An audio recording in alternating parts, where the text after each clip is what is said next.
I just felt like I was so addicted to this kind of false version of my life that it was just taking over. And the thing that really upset me is the press ran with that. They were saying, oh look, he's not the perfect happy-go-lucky kid you think he is. He's having a nervous breakdown in New York. If I was having a mental breakdown, that's not for you to report on. They took the story in the wrong direction and they kind of painted people looking for help in the wrong light. The best-selling author and host. The #1 health and wellness podcast. On Purpose with Jay Shetty. A lot of studies show that how we were loved or unloved between the ages of 0 to 5 impact the next 15, 25, 50 years of our life. Wow. And how we give love to ourselves and how we give love to others. And so I was thinking, do you have a core memory or an experience with your family from childhood that kind of embodies the feeling you have about them now or that keeps you tied close to them? I'd say sort of more than a memory is just a feeling that I could say all of my brothers and I had, was that because our dad's a comedian, his job only ever existed once we had gone to bed, and our mum worked from home. She was a photographer. So to us as kids, our parents didn't really work. They just were always home. So we had this amazing foundation where no matter any time of the day, either mum or dad would be at the house. And we felt so kind of solid as a family, which is why like I kind of have this dream of one day having kids and putting my work to bed and just kind of being there as a dad. Because I really admire how my dad was around. You know, being a comedian is a very, very volatile job. The highs and lows are so extreme. And as kids, we never saw that. The only version of my dad I ever saw was the happy dad, let's go to the park.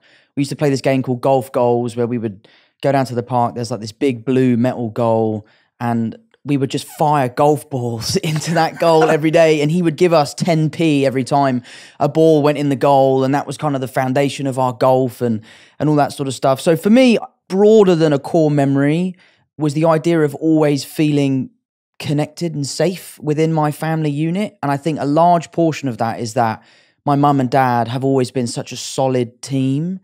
And they've always been there for us. Yeah, wow. Have they, as you've grown older, have they kind of opened up about some of the challenges that they were going through that they obviously didn't show you and your family when you were kids? Because I can imagine, we always talk about this, right? Like being a comedian is extremely difficult because you're making everyone else laugh. At the same time, it's a career path that, like you said, is completely volatile. Sure. Have they opened up as time's gone on? And how has that felt when you've gone from like seeing your parents always being happy to being like, oh wait, there was all this other stuff going on? Absolutely they have. And it's not even sometimes things that they've told us. It's just things that we've grown up to recognize. As a young kid, you know, you're not looking to how's my mum feeling, how's my dad feeling. And now as an older person, you know, those are things I care about. I want to call my mum because I know it will brighten her day. So that's all part of growing up, I guess. So seeing the way in which my dad's job affects him or my dad's job affects my mum is something we've all sort of come to terms with, and he's amazing at it. I mean, to be honest, I say affect, it doesn't really affect anyone. He's so good at handling it, which is a lot of why I feel like I am the way I am. For example, The Crowded Room's come out. The critics absolutely hated it. They thought it was the worst thing they've ever seen. And it doesn't really upset me. And I think a large part of my feeling towards that has come from my dad being able to do a gig, the gig not going well, him brushing it off his shoulder and just right onto the next one. Yeah, wow. And first of all, I want to point that out as well. So I've been watching The Crowded Room. Right. And me and my wife have been watching it together and we were actually really enjoying it. Good, thank you. And so like, we were actually loving it because I love a show that has mystery. Sure. That's trying to like get me to figure it out and get me to think about it. I'm kind of confused and I love stuff like that. Like I'm a massive Christopher Nolan fan. Yeah, absolutely. So all my favorite movies are Nolan movies. And the reason why I love them is because I have no idea what's going on. Sure. And that's and you got to figure it out. And you got to figure it out. And I love puzzles and I love escape rooms and I love anything an escape room. Yeah, I love anything that's got me thinking, what is going on here and why can't I figure it out? Mate, do you know what you should watch? I admittedly watch it to go to sleep if I'm ever feeling stressed or like overstimulated. Yeah. I watch this guy called Chris Ramsey. He's like a YouTube guy. He's a magician, but I just watch him solve puzzles. He like buys these Japanese like handcrafted puzzle boxes and he just solves them. And I've started buying them and they come to the house and you sit down for 4 hours, put it down, pick it up and try and solve this puzzle. And it's amazing. Are you any good at them? No, I'm terrible at them, mate. I'm absolutely terrible. I've had an unsolved Rubik's Cube since I was like 11. But yeah, so I watch his videos because there's just something about like the sound of the wood. I'm a carpenter, so I love like craftsmanship and that sort of stuff. So I love the way that these pieces are put together. So watching him solve the puzzles, I find so relaxing. Yeah. I think for so many of us, you know, getting bad reviews, perceptions, people talking about us, whatever that may be, whatever scale we live at, can actually affect us. Sure. And you saying that actually seeing your dad, seeing him shrug it off and seeing him move on actually really helped him. Do you think that you've been able to create a bit more of a skill around that now, or is it something that happens naturally for you? Because I'm guessing that there's a lot of people who are listening and watching going, Tom, that's pretty amazing that you can do that at your scale and your level. But, you know, I'm still affected by that. Or I really struggle when my mate says something. Like, I know the number one thing I hear is like, most people don't chase their dreams because they're scared of what their mates will say, let alone what the world will say. What the world will say. Yeah, like I had this I was flying back last night, as I was telling you. So I was on a plane from DC to London last night. And the air hostess, she was wonderful. Her name was Jeanette. She said to me, she was like, Jay, I really want to start a YouTube channel, but you know, you just got to block out what your friends are going to say, right? And she was just worried about it. So that it's a very real thing. So I guess, have you kind of figured out a little formula for it? Or is it just natural because you saw your dad and it's become easier that way? I think it's a little bit of both, really. You know, I think it's something you definitely get better at. I'm really lucky that I have an incredibly strong group of friends. Like one of my best mates just called me up earlier to say he'd seen the 5th episode, and he's like, I know what happens in the show and I'm still loving it. The people I'm watching it with have no idea what's going on, but they can't wait for the next one. Yeah. So, you know, I really, really hold high the opinions of people that I really care about. I'm also really lucky to have an amazing group of fans who are so supportive. They are diehard. They are there day one. And that makes me feel really good. But I do think a lot of my lessons in life have come from my dad and the ways that he can deal with things that he hasn't done very well in the past, that he's passed on to me. And I live by this really, I don't actually know if Christian Bale did say this, but I think he did. Bale, so I love Christian Bale. He said it. Yeah, we'll say he said it, yeah. But I think the quote is, if you have a problem with me, text me. And if you don't have my number, you don't know me well enough to have a problem with me. That is so good. And I think that is such a great piece of advice, because as a celebrity, you live on this stage, you live out there, you kind of give out a version of yourself that you want people to see. Mm-hmm. And that can be the version of yourself that they can have a problem with or they can love. And there is I feel like I'm quite authentic in my public persona, but I just try to really care about what my family thinks, what my friends think, what the people in my local community think. I live in Kingston. I know everyone that lives there. I can't walk 5 feet without bumping into one of my mum's friends. So yeah, so it's something I've been working on.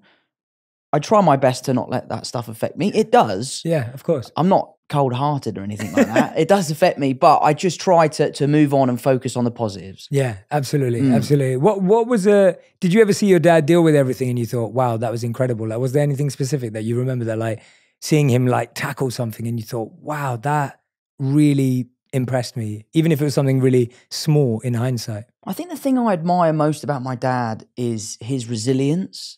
You know, he's someone who has had an incredibly successful career in his earlier life, and then later in life, his career sort of plateaued and he struggled, and he's never stopped. He's never given up. He's still gigging to this day. He's still writing books. He has a Patreon. He has a podcast. He's constantly grafting to get to where he wants to be. And I think being a young kid and seeing your dad continually working as hard as he can to kind of put his best foot forward, for me, has been a huge drive for my work ethic. I'll give it 100% or I'll give it nothing. And I think a lot of that has come from my dad and seeing him deal with that. The funny thing about my dad is, you talk about doing a bad gig. I must have seen him 20 times. I've never seen him do a bad gig. He always seems to absolutely rip it.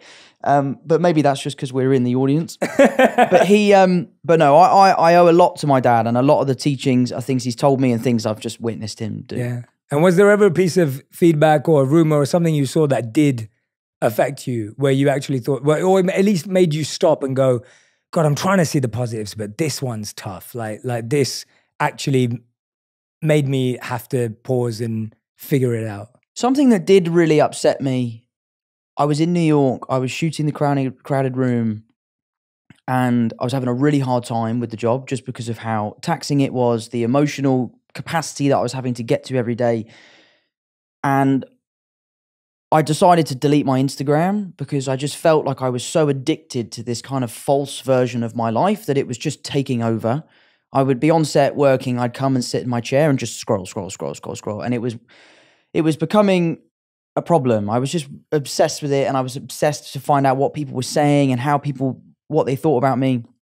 So I decided to make an announcement, which unfortunately we have to do, and say that I'm taking a break from social media. And I tried to position myself and say, like, I'm taking a break from social media because I feel like my mental health will benefit from it. And the thing that really upset me is the press ran with that, and they tried to make out that I was having this mental breakdown. And what upset me was, if I was having a mental breakdown, that's not for you to report on. They took the story in the wrong direction, and they painted again this negative light on mental health, rather than saying, oh, he's doing it. It's okay that he's doing it, so we should all feel okay to do it too. They were saying, oh, look, he's not the perfect happy-go-lucky kid you think he is. He's having a nervous breakdown in New York.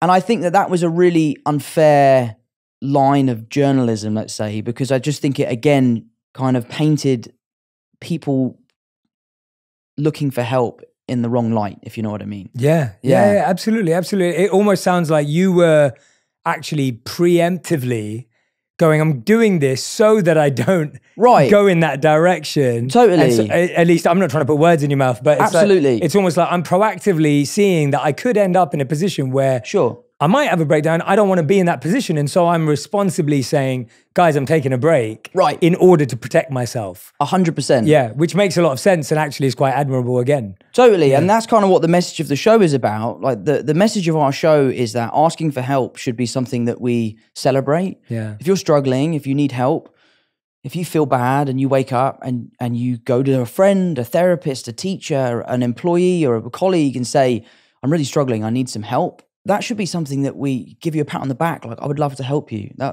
I'm delighted that you asked me. And that, for me, that announcement was kind of my olive branch, and the press ran with it how they ran with it. But to be fair, it kind of gave me a great drive to finish the crowded room in the way that we did. To like, if you're not going to listen to my personal message, then you have to listen to the message of my show. Yeah. So it kind of went hand in hand. Yeah, absolutely. You've reminded me actually when you said that, because I think we naturally today think of therapists or doctors, but you mentioned teacher there. And I was thinking, when I was going through a really rough time at school once, I remember my walk to school from the bus stop, I'd see a teacher every day that I was really close with at school, but you never talk to your teachers. Walk into school. Not a crazy person. Yeah. But I was so lonely at the time that I remember like almost thinking like, well, he's the only person I can talk to because of other stuff that I was going through at school. And I remember I started talking to him on the way to school. His name's Mr. Buckeridge. He knows, I go on about him everywhere and he avoids it because everyone's always like, oh, Jay's been talking about you. Jay's been talking about you. But it was that exact feeling where it was like, he was someone that I felt I could open up to at that point in my life without feeling judged, without feeling like he was going to see me through another lens. And just having that space to be seen for as a human who was going through stuff by a teacher was a huge, huge win. And so, you are right that help can come in all different forms, and it doesn't have to come in the ways that we expect it to come in. Yeah, it doesn't have to be a professional. Yeah. I go to my friends a lot, and some friends are better than others in certain situations. I've got some friends that are very much like pull your socks up and get on with it, and then other friends who are like, come here and have a cry on my shoulder. But like it varies. So I just really hope that that's what the show can do is sort of paint this positive picture of asking for help is something to be proud of. Well, that's a great message, and I think we all need to hear it. And I want to go back a little bit because there's a lot of interviews that you've done, and I've watched a lot of stuff over the time. But like we were talking about, a lot of it's sound bites because it's quick and short, and like these entertainment, interviews. And that's why I was really grateful that you took out the time to do this. But you were diagnosed, as far as I read, with dyslexia at age 7. Yes, and I was wondering how. A lot of our community and our audience is diagnosed as well, or some of them are not, but they're finding out later on in life. How did that affect you, or how were you set up for success with that? Because as an actor, you've got to learn lines, you've got to read lines. There's a lot of activities that people would assume are quite challenging. Sure. But you found a way, and walk us through that a little bit. I don't know. My mum has always been really hands-on with our education. Mm-hmm. She, really wanted us to just do our best. Our dad always said, like, look, I don't care what grades you get. As long as you try your best, you try your best. And that's all that we can ask for. Mm-hmm. But yeah, my dyslexia, it's really just my spelling. I mean, honestly. It's just that, yeah. Those sort of games that you play at Christmas. Have you ever played the one where you have to write down the answers? It's such a good game. Is it Boulder Dash? I don't know Boulder Dash. Is it... It's basically a game where someone will read out a scenario or ask a question, and then you have to answer the question to the best of your ability, but you can also bluff and lie. Oh, I've never played this game. And if you write somewhat a believing answer and people vote for your answer, you win. Oh, cool. Okay, I've never played it. Which is great, but when I play it, everyone's like, what does that say? That is definitely not spelt right. Good. But yeah, so my spelling was really the biggest hurdle. Yeah.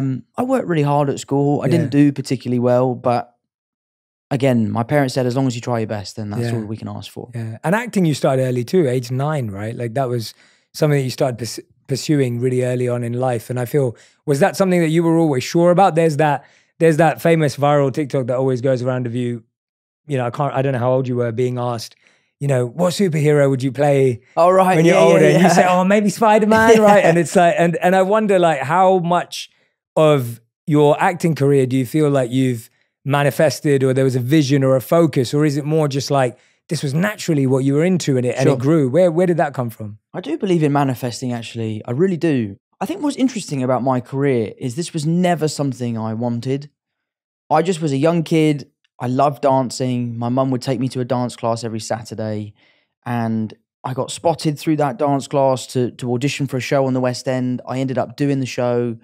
I loved it. Billy Elliot. It was a time of my life. It was such a cool experience. Just by complete fluke, an agent came to see the show the night that I was on. She signed me. She sent me to an audition for a film. I was lucky enough to get the part. All of a sudden, I was on set with Ewan McGregor and Naomi Watts, and we made The Impossible. And to be perfectly honest with you, it was just a hobby. It was something that my mum would let me do on the summer holidays. She was very keen that I kept my schooling up. And there sort of came that time in England where you're in between GCSEs and A-levels, and you're trying to figure out. When I was going through that, you could still drop out at A-levels. Obviously, now you have to do A-levels. And I had that moment where I was like, what do I want to do? I could try and stay at school and figure out what I want to do, or this thing that's been a hobby, but my sort of summer holiday activity, which is acting, I could try and do that for a living. And I've been so lucky that I've been, offered jobs and all that sort of stuff. I decided to go with it. I joined the Brit school because, my mum was keen that I didn't go for school for an education, but went to school to expand my social skills and meet kids my own age. All my friends when I was 15 were like 30-year-old people because they're all adults from the business. So I think my mum was keen that I had some friends that are my age who are now my best friends today. So I never really wanted this. I just sort of never stopped doing it. And I love it. I absolutely love it. I love the creativity. I love the building blocks that are required to put a film together. I love the collaboration on set between people from all different walks of life. A film set is a melting pot of all sorts of different people. So I love it. I absolutely love it. Yeah. Wow. And I read something that you said you were bullied for like doing ballet. Yeah, right. Early, which obviously got you into playing the role of Billy Elliot, because it's ballet and tap, right? Sure. It's both. So was that tough at the time, or like were you trying to hide it and then you end up at the West End and you're on the main stage and everyone's seeing it, or was it kind of easy to navigate, and how did that go down? Because I feel like as a kid doing ballet and tap must have been a little challenging. Yeah, I mean it wasn't easy, but it also wasn't tough. Right. I went to a rugby school, so you can imagine like the one kid in the school that does ballet. There's going to be comments here and there. It wasn't the easiest thing in the world. There were kids that didn't understand why I was doing it or what I was doing it for. No matter how many times I explained, like I'm the only guy in a class of 30 girls in tights. I was like, guys, this is what you want to be doing. Like rugby is not it. But it was tough. But again, like it goes back to what we were saying about resilience and keeping your head down. And crowded room was the hardest job I've ever had for all sorts of different reasons. And there was a point in time where we were talking about, do we shut this down and walk away from it because of how challenging it was? And, I dug my heels in, I put my head down and was like, no, I'm going to finish this. I'm going to see it through. And I think, you know, you learn from past experiences like that. So I really am proud of the way everyone handled the crowded room. And I think that stems from my childhood, my dad's experiences and all that sort of stuff. Yeah. Well, so I've got a confession as well to make. Go on. So I went to rugby school as well. Okay. And Did you play? I played. Yeah, I played for my A team, and I was pretty. Oh, good. you're in the A team. I was pretty good. Okay. What Because position did you play? Blindside flanker. Okay. Wow. Yeah. So I was really into rugby because I went to rugby school, and I loved football, but my school didn't play football, and so I was like, no, I've got to be on the school's main team. Sure. So I worked really hard to get on the team. But after we played rugby on a Saturday, my mum forced me to go to dance class. And part of it was ballet and tap as well. Really? Although I did not end up at the West End and play Billy Elliot because I don't think Billy Elliot was brown. So that wasn't going to happen. It wasn't the same path as you. Oh, but I also had that experience. That's why I had to ask you about it. Did you enjoy it? I really enjoyed it for the community aspect of it. Like I love all the lads that I was there with. And they were just a great laugh. And it was really interesting because I'd literally go from playing rugby straight to class on a Saturday, and I'd go in there with all my bruises, exhausted, and all the rest of it. But everyone was just so much fun. Sure. And it's almost like the rugby pitch was more stressful because everyone 100%. was like, you know, trying to be intense and trying to be this and that. Whereas everyone was just having a laugh at the dance class. And we do everything from hip hop to street to whatever. But yeah, I remember never telling. I think this is the first time I've ever spoken about it. It's out there. Because I'm in a safe space with you. So but it's interesting because rugby's regimented, isn't it? Yeah. I love rugby, by the way. You play a position that is as specific as saying the blindside flanker. You know, when you're a dancer, you're just a dancer. You know, you can fit in however you want to fit in. Yeah. The teacher can ask you, how are you feeling about that? Rather than like, you need to get your head down to the left to make a proper tackle. I did love playing rugby when I was smaller. Yeah. Not when I was smaller, when all the kids were smaller. And then there was that time where I came back to school after Billy Elliot and everyone had just become a man. And I was still very much a child. Yeah. I remember we played this school called Trinity College. And it was my first game back and I was playing scrum half. I came on the second half and it was a violent game. It was not a gentleman's game of rugby. And I was standing, they were kicking to us, we were receiving. And I remember thinking, as long as the ball doesn't come to me off of the kick, I'll be fine. I need the game to get going and then I'll be fine. I'm scrum half, relatively safe position. I'm a good playmaker. As soon as he kicked the ball, it's coming straight towards me. I'm trying to catch it. I can hear the boots running towards me. I fumble it, knock on. The game goes on. I start playing well. I assisted a try. And then I don't remember what happened or how it happened. But there was a really tough kid on our team who will remain nameless. I haven't spoken to him since. I don't know what he's doing. But he got into a fight with some kid on the opposing team. And it was really quite ugly. And then the kid's dad came on the pitch to tell off this boy that was on my team, and the kid on my team knocked out his dad. No. Like proper, like it's the first time I've ever seen someone hit someone. And I couldn't believe that a kid who was... How old are you? Yeah. He must have been 16 at the time, but he's one of those 16-year-olds that would look older than I do now when he was 16. And I just remember hearing the noise. He like cracked this dad on the jaw, hit the floor. Then this whole big fight broke out. I'm not a fighter. I stepped away and was sort of like, what's going on? Yeah, it was wild. And that was the last game of rugby I ever played. It was against Trinity College. Oh my God. Yeah, it was really intense. Wow. Yeah, that is intense. Yeah, that's how intense it got. My last game was similar, but not watching a fight. So someone ran, it was a big game and it was like, I was playing really well that season and everything was going really well. And someone ran into a rock, but with their elbow, which is obviously illegal. Totally. They ran in and they elbowed me right there, like right below, it's on this side and right below there. And then next thing I know, I get up and I'm like kind of feeling a bit aggressive. Are you cut as well? Well, I didn't notice, and then blood starts to drip, and I was like, that's when you freak out because you're like, oh God, I'm like, and there's a lot of blood just dripping. So I get subbed off, and the nurse on the side just puts a bit of glue there, like to stick it together. Mm-hmm. And at that time, you don't really notice and you think you're all right. And then literally an hour later, it's just getting thicker and thicker and thicker. And I'm ending up with this, run to the hospital on the way home because my coach was just like, suck it up, it's fine. You'll be fine. Run there. They're like, if you were any later, you would have had nerve damage and like potentially lost your eyesight, whatever it was. And they had to like glue it and a little bit of stitches or whatever it was. And for the rest of the month, I walked around with my eye literally hanging over, and I looked like I'd got into like the worst fight. Like I walked into a store and everyone would kind of back off and stuff, and it was just really uncomfortable. That was my last game of rugby. That's why I just remembered that. But yeah, it was intense, but it was great. Like you said, it was great regimented discipline training. I loved training with my mates. I loved playing. I loved, as a young man as well, like having a outlet to release the energy that I had. Totally. I felt was good in obviously in a way that wasn't trying to hurt others. But that's what's so great about boxing. Yeah. It's like boxing is such a great release. You know, you see these young kids who are angry, who need to let something go, like go and punch a bag for an hour.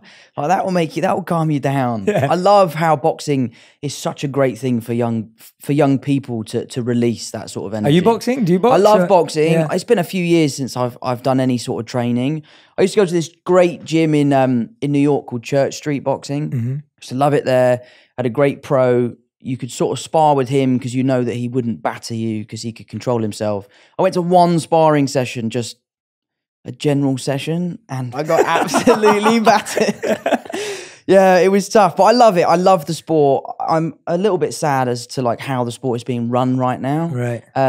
But I do love the sport and I admire the athletes. I think they're amazing. What's your take on YouTubers, boxing and all that kind of stuff? And because it's obviously bringing a lot of attention to the sport. To be perfectly honest with you, mate, I don't really mind it. Yeah. I think it's quite fun. I think if you're doing it for the right reasons, you know, there's a great opportunity to raise some money for amazing charities. And I think a few of them have done a lot for charity. I think it's really great. I think, you know, my brother Paddy would never have been watching boxing, and now he loves it because of his favourite YouTubers at boxing. So if it's good for the sport, it's good for the sport. I sort of don't really mind. Yeah. I think it's funny, to be honest. Yeah, because you sit at home watching it, you're like, I could do that. I could get in there and do that. And you're like, well, why don't you? And you're like, well, I don't really want to do that. So we might see you in Creed 4 then. Absolutely. We'll do the acting boxing. I'd love to do a boxing movie. Yeah. I think it would be cool to do a boxing movie, but where the fighting is real. Walk me through that. I wouldn't necessarily be in that film, right? But I do think that you could make a really interesting film where the outcome of the film is determined on the outcome of the real fight. Has anything like that ever been done? Like racing or any can you, I'm just trying to. Not that I know of. Yeah, not that I know of. That's what I'm trying to think. It could be really cool. Yeah, wow. But yeah, I love boxing movies. I'm a sucker for it. Yeah. Which one's your favorite? I think Rocky 2 is probably my favorite. Yeah, I remember when we were in Billy Elliot, we had this room called the Billy Room, and there was always a Billy backstage while the show was going on because the show was so labor intensive. It was very dangerous. There's lots of moving parts. There's lots of acrobatics. It wasn't too uncommon for a Billy to get injured, and then there would be someone upstairs who would replace that Billy. And we would just hang out upstairs, and there was an Xbox and a television and all that sort of stuff. And one of the DVDs that we had, the two DVDs we had, was Step Up to the Streets, my favorite film of all time, and Rocky 2. And I must have seen that film 40 times. How many times did you practice the dance in the mirror? Oh, mate, I've got the whole dance down, bro. Can we see it? No. Yeah, no, I love that film. I absolutely love that film. Yeah, I'd say my favorite. So Rocky was my favorite because I'd watch it with my dad. Sure. And Rocky... I struggle between Rocky 3 and Rocky 4 because I loved Mr. T. And That's 4, three. right? That's 3. That's 3. And I loved Ivan Drago as well, which was 4. And they were both just such great movies. Yeah. It was just, it's such great entertainment, even though it's nothing like real boxing. Yeah, nothing at all. Nothing at like all. real boxing. But then I remember watching real boxing when I was growing up. It was Prince Naseem. Oh, man, So I love him. Yeah, my dad was a big fan of his, so I'd remember watching him a lot. I love his style. There's a video of him working with I guess it's like a swinging bag, and he is so effortless. Because Canelo's got a great head movement, but he looks like he's thinking about it. Yeah. Whereas Naseem is just living the dream. Just he's so fluid, and I love the way he used to move. Yeah. And I love how he would enter the ring.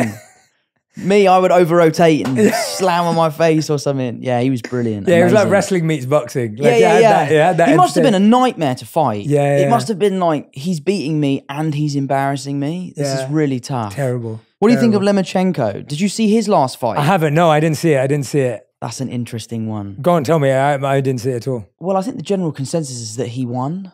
Oh. But it was given the other way. Right. He is my favourite boxer. Right. Because of his history, his background in dance. He was like, I guess, a really talented boxer. And then I don't know if this is true, but his dad sent him to go and study dance for sort of 5 years or something like that. For his boxing training. For his boxing, which is why his footwork is like on another planet. Wow. There's loads of examples of where he's fighting people and they look up and he's just gone. He's behind them. So I really admire him. But his most recent fight, he lost. How did it go against him? Was it a vote? It was a vote. Yeah. Right. They went against him. So I wonder whether they'll fight again. Yeah, I guess they'll have to if there's... It seems like this isn't a conspiracy theory. But that's from you. the problem with boxing, though. Like, will they fight again? Yeah. You know, because it's a tricky business. Unlike the UFC, where you know if they want to fight, they'll fight. That's what I love about it. I took my brother and my cousin to the UFC the other night, and that is such a savage sport. It is. That is, it's terrifying. We really don't want that to be a movie and a real one. Have you seen The Warrior? I was just Is that what you're going to talk about? Mate, that movie's so good. The Warrior is one of the most underrated movies. That movie's so excellent. good. Yeah, it's a little ridiculous, the idea that they have like 6 fights a night getting ready for one final. But I do love that film. Yeah. It's a really good brilliant. movie. It's a really good movie. Oh, well, okay, all right. So we know there's a boxing movie coming somewhere down the line. Yeah, there's got to be one down the line. There's got to be one down the line. Absolutely. Yeah, and we want to see you work your way up. And we might see you actually go do it for real. Sounds like imagine. God, for charity, maybe. One of the things that you mentioned recently was that you gave up drinking about 1.5 years ago. Yes. And you said it was the hardest thing you ever did. Yes. And I wanted to know what was so hard about it for you. Why was it so hard? It's interesting. I didn't one day wake up and say, I'm giving up drinking. I just, like many Brits, had a very, very boozy December. Christmas time, I was on vacation, I was drinking a lot. And I've always been able to drink a lot. I think I get my genes from my mum's side in that thing. Like I can drink. And I decided to just give up for January. I just wanted to do dry January. And all I could think about was having a drink. It's all I could think about. I was waking up thinking about it. I was checking the clock. When's it 12? And it just really scared me. I just was like, wow, maybe I have a little bit of an alcohol thing. So I sort of decided to punish myself and say, I'll do February as well. I'll do 2 months off. If I can do 2 months off, then I can prove to myself that I don't have a problem. 2 months go by and I was still really struggling. I felt like I couldn't be social. I felt like I couldn't go to the pub and have a lime soda.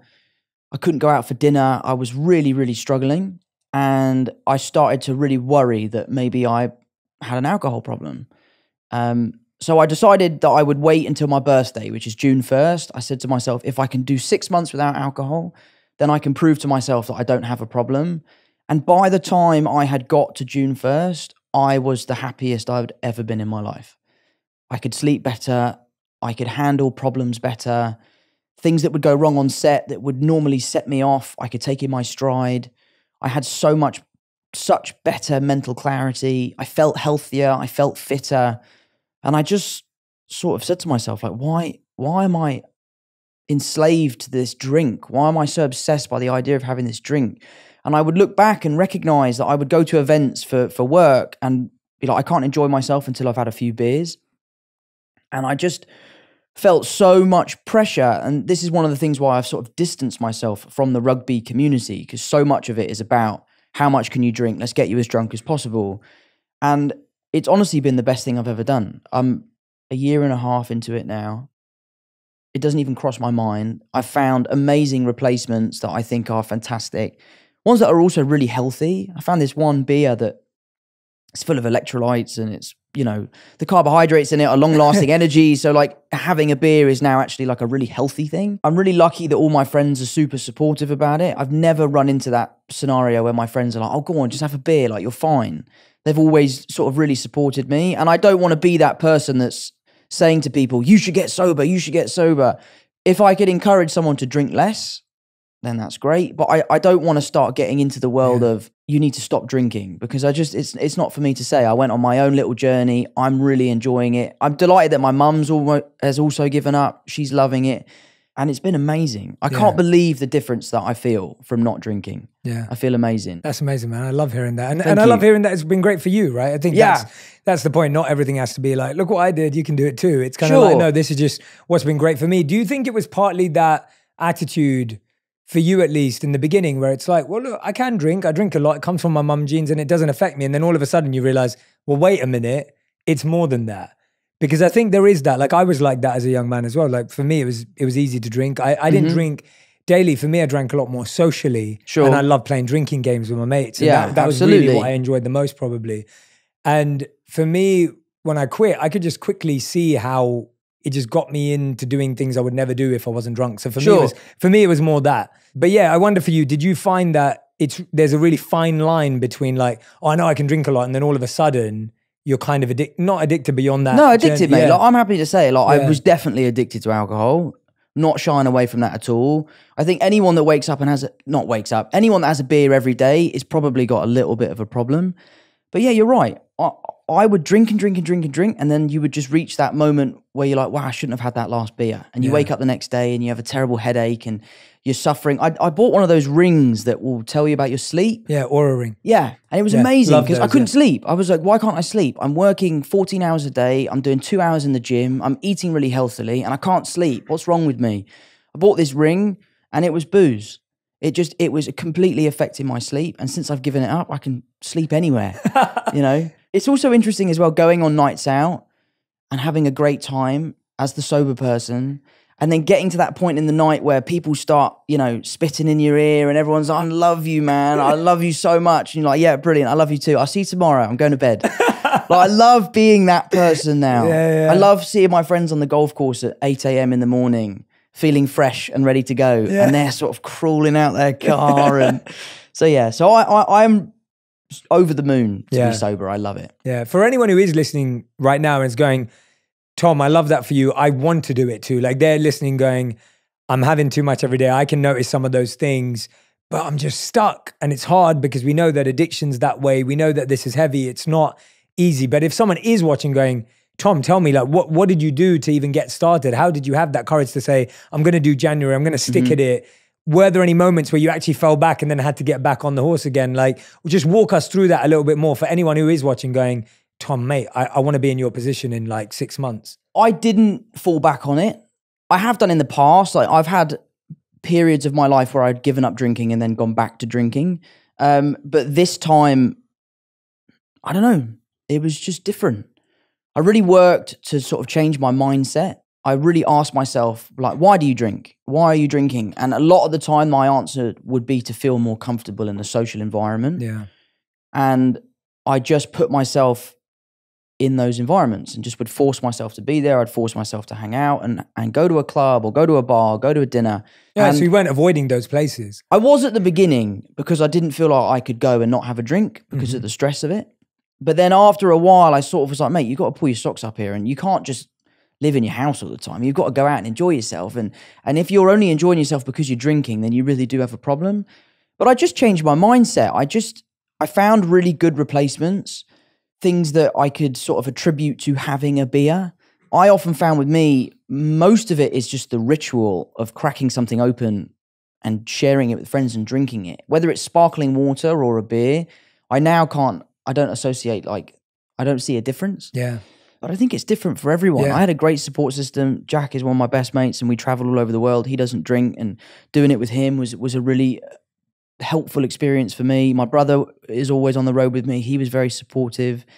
And yeah, I just really set my mind to it. I was like, I really want to do this. I want to prove to myself I can do it. Yeah. And then once I'd felt the health benefits and started really feeling like my full self, I was like, oh my God, this is the best. But do you not drink? I haven't drank for 17 years. No way. Yeah, congratulations. That's amazing. Yeah, I feel amazing. Yeah, it's incredible. Wow. It's like one of the best feelings in the world. And it's my biggest like worry when I was about to quit was like, how am I going to hang out with my mates? That was my biggest worry. I was like, my mates knew me as the guy who was like first to the game, last to get out. Like, that was me back. You know, the clown when I got drunk, like life of the party, kind of like that kind of guy. And then all of a sudden I decided I wasn't going to drink anymore.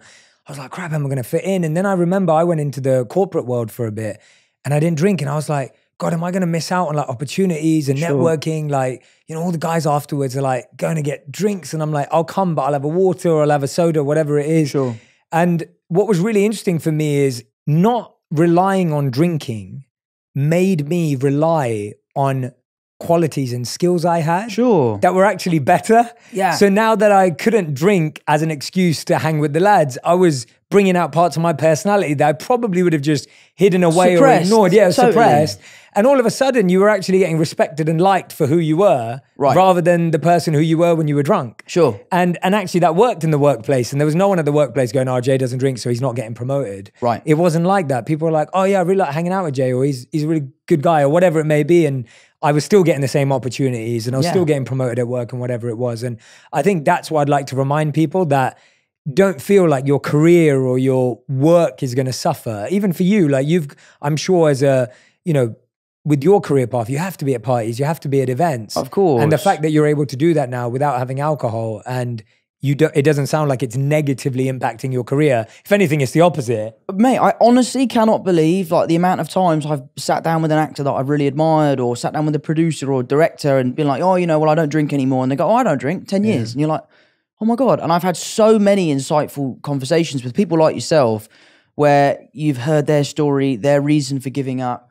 And there is a wonderful community of people.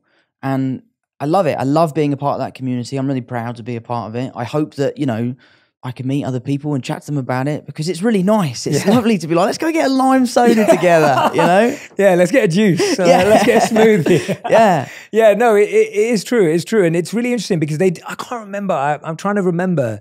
There was this blog that came out years ago. I can't even remember it now. And there was this girl on Instagram who was getting a lot of likes and a lot of comments and a lot of attention.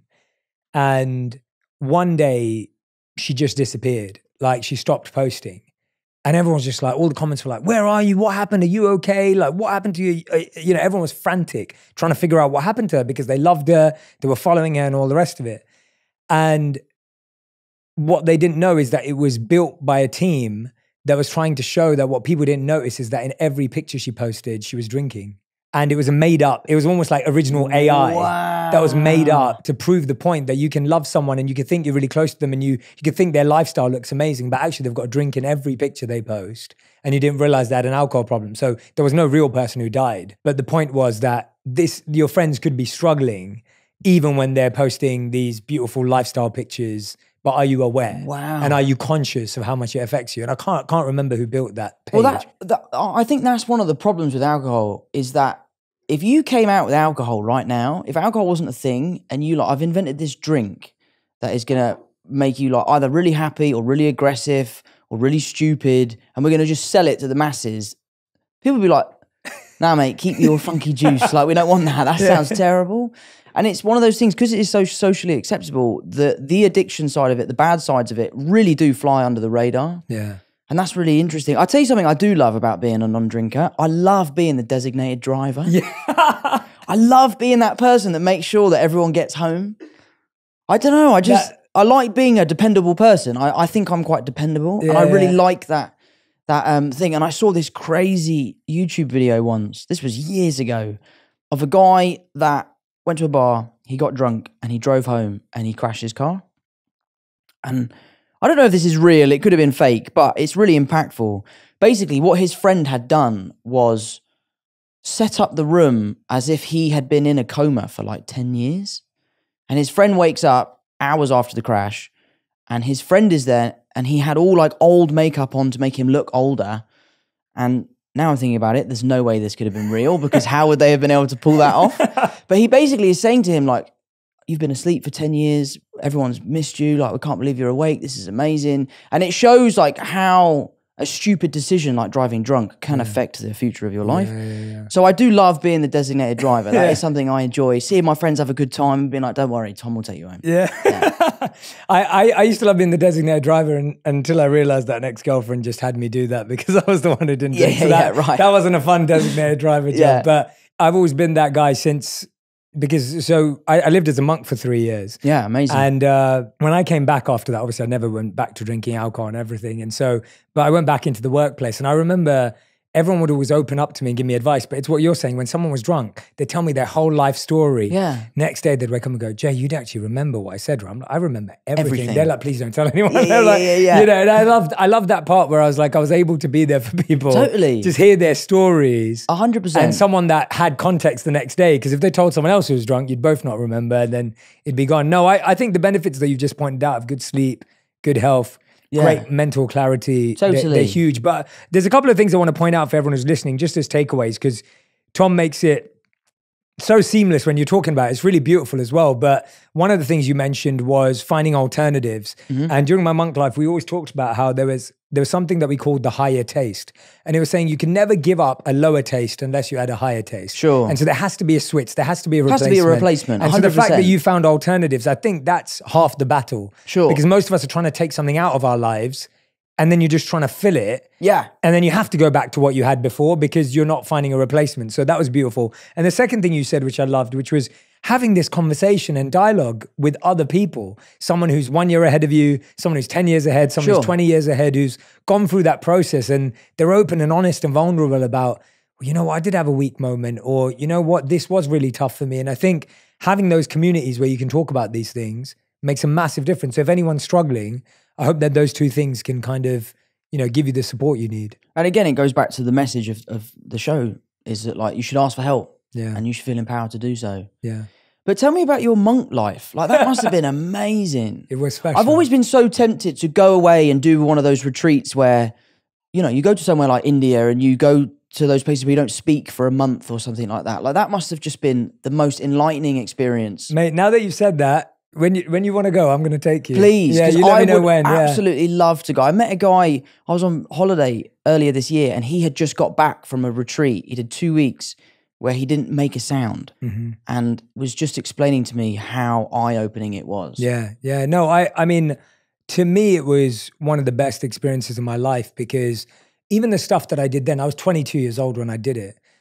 Even the stuff that I did then, I don't even know if I'd be able to do it anymore now, but there was such a like energy you had as a 22-year-old where it's just open to any experience and wanting to try it all out. Amazing. And I think for me, it was because, and it comes back to the people that have done things. When I was 18 was when I first met a monk. I never really knew what monks did or any of their practices, but I met a monk who I write about in my book who just blew my mind because he was the first person I met that I felt was at ease with himself. And when I was 18, I'd met people who were like rich and famous and, you know, beautiful and powerful and all this type of stuff. But I don't think I'd met anyone who was truly happy and content with themselves. Not happy like, oh, I'm so happy, life's amazing. I mean more like happy with who at peace with who they are. With who they were. Yeah, totally. And for some reason at 18, that kind of like was an arrow straight to my heart where I was like, that's real. Like I want that. And it's so hard to explain because everyone's like, well, how did you know that at 18? And I was like, I don't know. It must have been how powerful he was. It's kind of like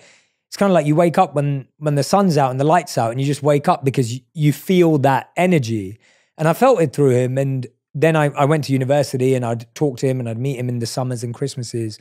But I just decided, I was like, I want to do this because I'd met someone who I felt had emotional and mental mastery in a way that I'd never seen before. Wow. And so when I went out there, and whether it was the meditation training or whether it was the simplicity training of the lifestyle or whether it was the teachings and the values that you had to live by, I got so much from it that I honestly believe that anything that I'm good at doing today is because of what I learned during that time. Yeah, and so anything I'm good at today is because of that. Do you think that you found what he had? Yeah, I believe so. And I would say that... Or has. He's still with us. He's still Yeah, and I still see him every year. Amazing.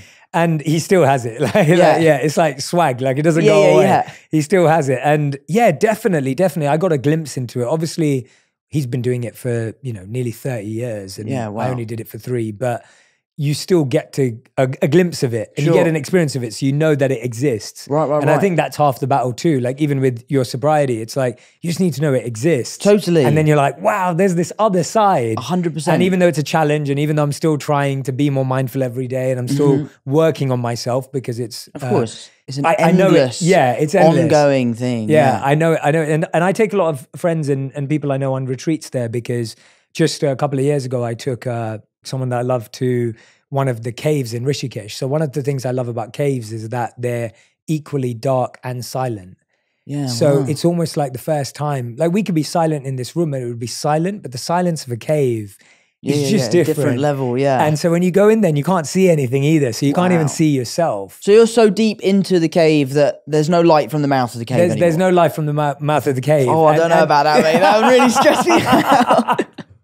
No, you hold hands. No, you don't hold hands. But it's one of those experiences that you actually get to experience real stillness and real silence and real disconnection Sure. from everything around you. And then you can actually listen to yourself. Yeah, it's interesting. Yeah. I would love to do something like that. Something that I find myself doing a lot is if I see a beautiful landscape or something, I will try and see if I can find an angle of it where there's nothing man-made in the view.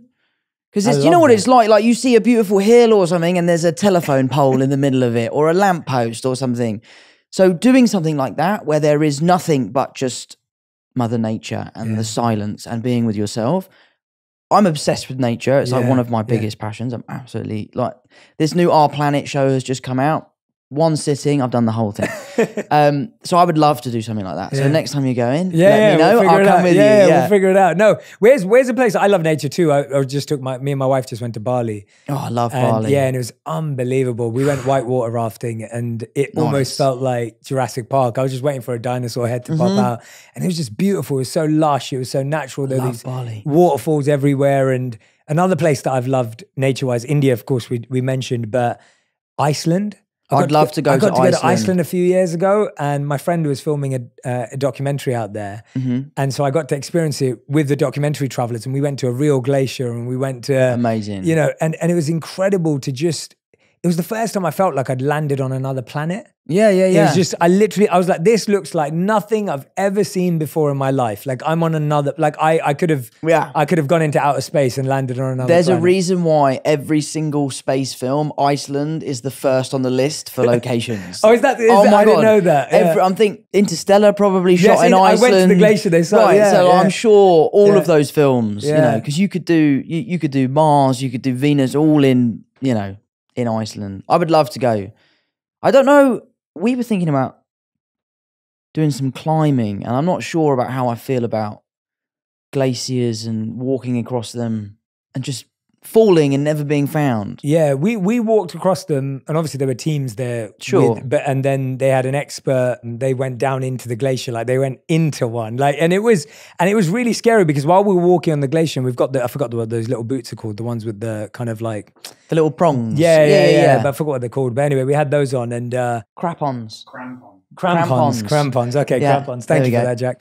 And so we're wearing these crampons, and literally it was like 3 steps further, and you would have fallen, and you don't see it, And you would never be and found. you would never be found, Ever. and you'd never know. And it would be like that movie. What's it? 126 hours. Where Yeah. that guy had to saw off his own arm. 126 hours, mate. In 10 minutes, the ice would just...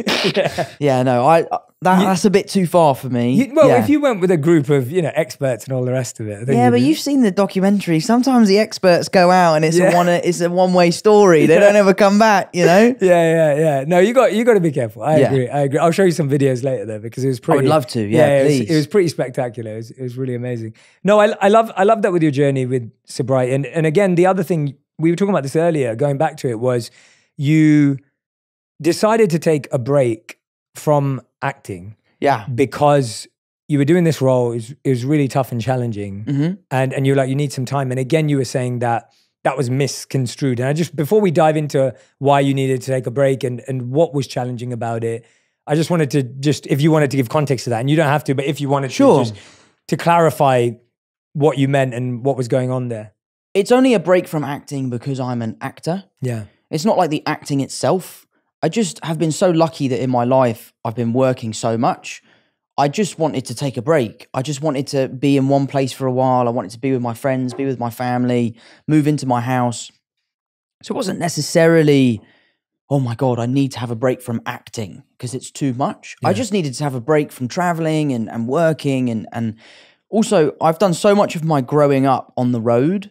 I needed to do a lot of growing up at home, paying my water bill, paying my council tax and sorting out my bins and all that sort of stuff that they don't teach you at school, which I think there should be a lesson. I think there should be a lesson at school that's called life, which is like laundry, basic cooking. Like, I didn't realize you have to pay for your water. I just thought that was a luxury of living in England. That the water comes out the sky and then it comes out your tap. I was so behind on my water bill, I didn't realize. I'm up to date now, don't worry. So I just wanted to take this break. And it's a shame, again, talking about the press and how they can spin things. It's a shame that this year off has come after this incredibly hard job and that they kind of ran with this idea that yes, the show did break me, and yes, it was difficult, but I could have gone back to work. I was always planning on taking this break after this job. So thank you for giving me the time to sort of clarify that.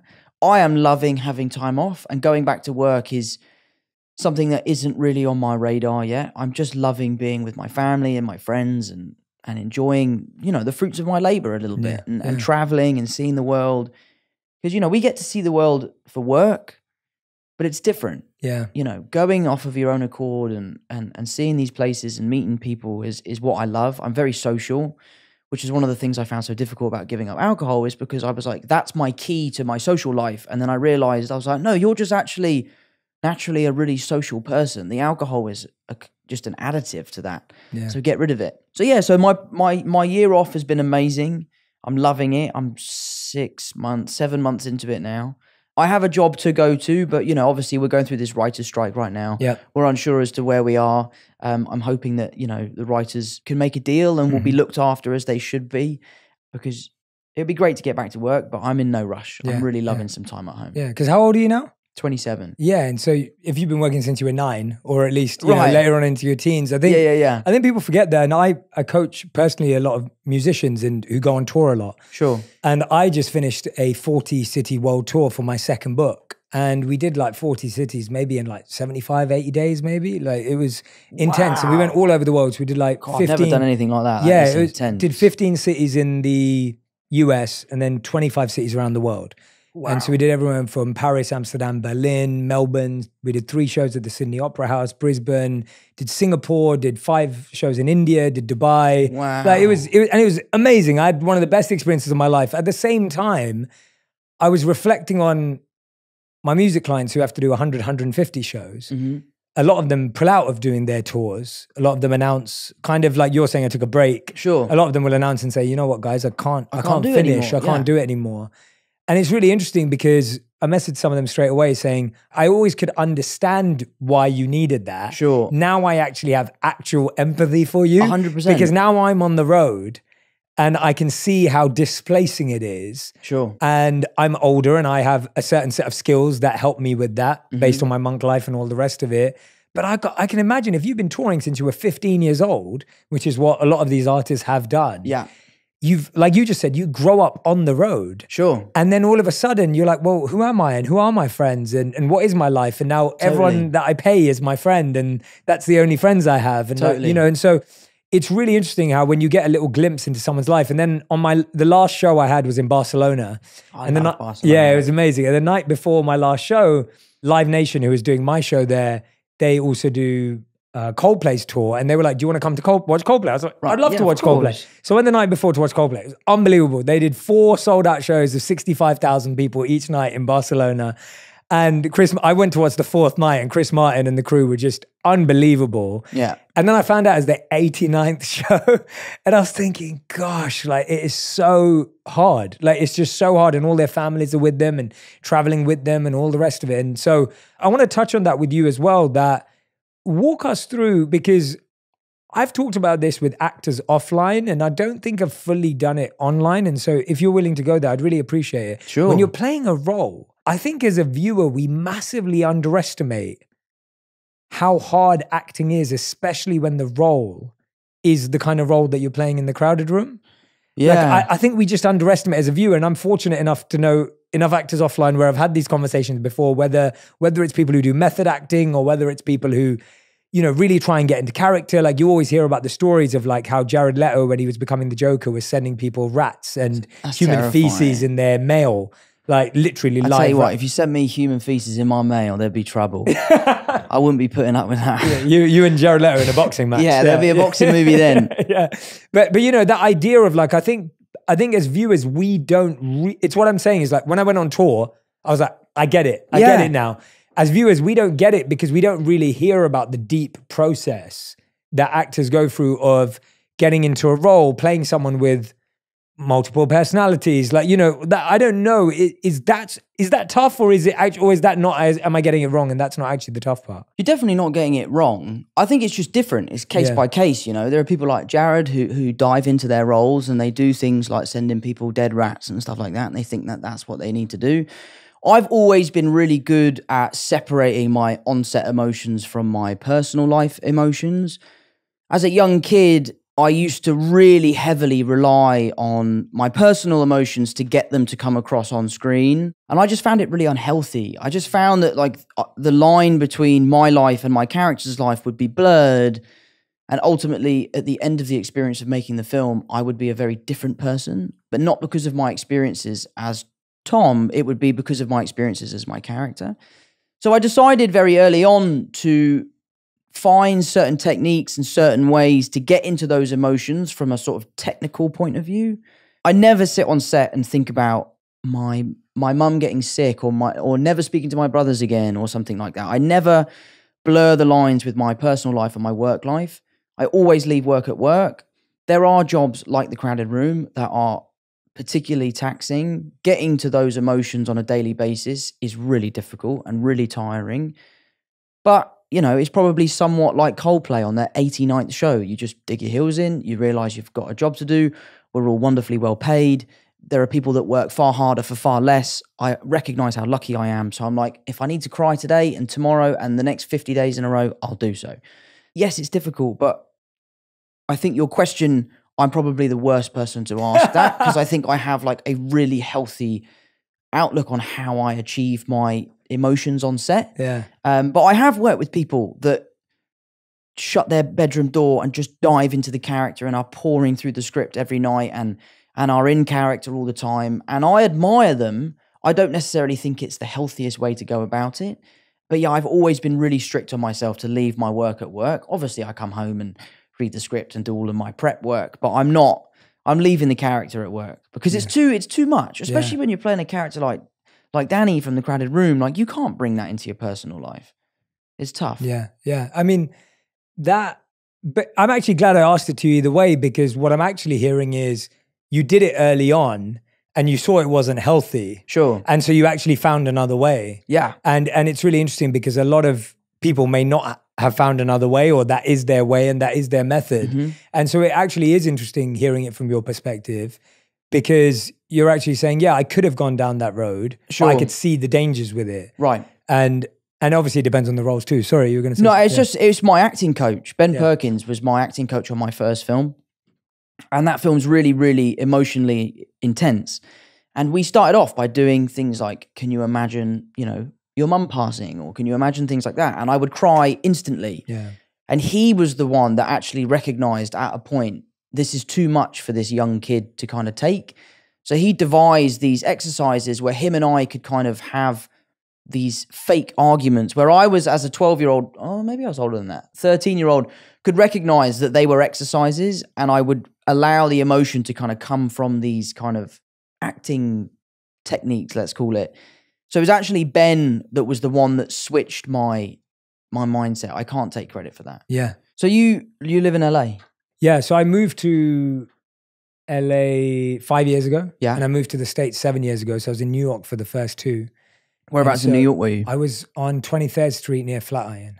Okay, Yeah. nice. So yeah, it was good in Manhattan, and moved with my wife. We've been Amazing. married for 7 years, Amazing. together for 10. Fantastic. And it's just been really interesting, mate. It's like, did you ever end up moving? Did you ever live in LA or at all, or in the US at all, or have you always been in London? Sort of what we were talking about earlier. I've kind of lived all over the place. Yeah, I've lived in LA, I've lived in New York, I've lived in Atlanta, I've lived in Cleveland, which was amazing. Oh, wow. Yeah. So I really like spending time in the States. Yeah. We just obviously Crowded Room, we did a year in New York. Yeah. We moved to Tribeca. We started off in Midtown, and Midtown for me was a bit of a nightmare. It's where all the schools are. So I'd come home from work and I'd come outside and it's like all the biggest Spider-Man fans you've ever seen in your life. Like, oh my God! Yeah, it's like the worst planning. It was a nightmare. All So the kids, we moved out to Tribeca to this amazing apartment, which was really lovely. We were very lucky to be down there. But so how do you find LA?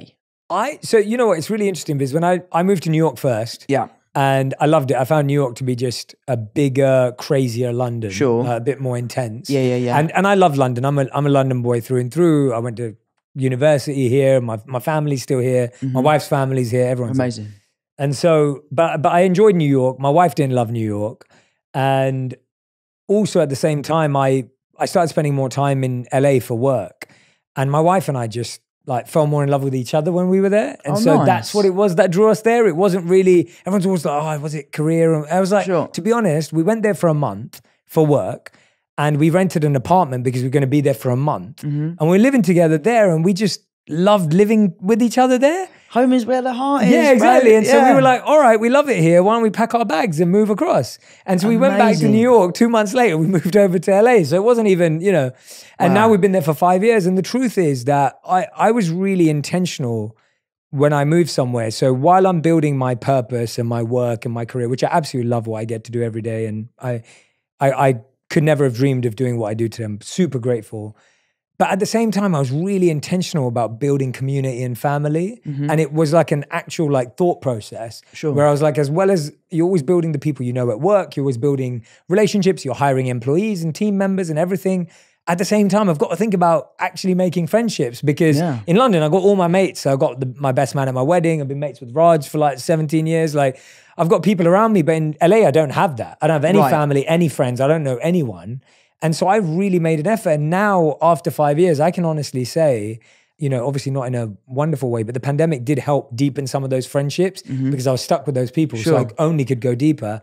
Made some really good friends. Nice. And so I feel happy there and I feel really connected to my purpose there. And at the same time, I love coming back to London. Right. And hanging out with my mates. And so me and my wife made a decision when we moved that we would never say we lived anywhere. We would just be allowed to go wherever we wanted to go. So whenever my wife misses London, she's back on a flight to London. Great. She'll come live here for 2 months and come back whenever she wants. Amazing. And it's the same for me. And that kind of not having a rule around, obviously we're lucky to have that choice. That's an and amazing ability. luxury to have. Yeah, of course. Yeah. But yeah, I share the same kind of outlook on it. Yeah. I couldn't really say I live anywhere. I sort of live where the work is, and when I'm not working, I'm either here or in LA. Yeah. And I'm so lucky to be able to sort of call the world my home. I can just go wherever the wind takes me, I guess. Yeah, exactly. But that's glorious, man. Yeah, man. Yeah, it's been good. It's been good for me. It's been good to me.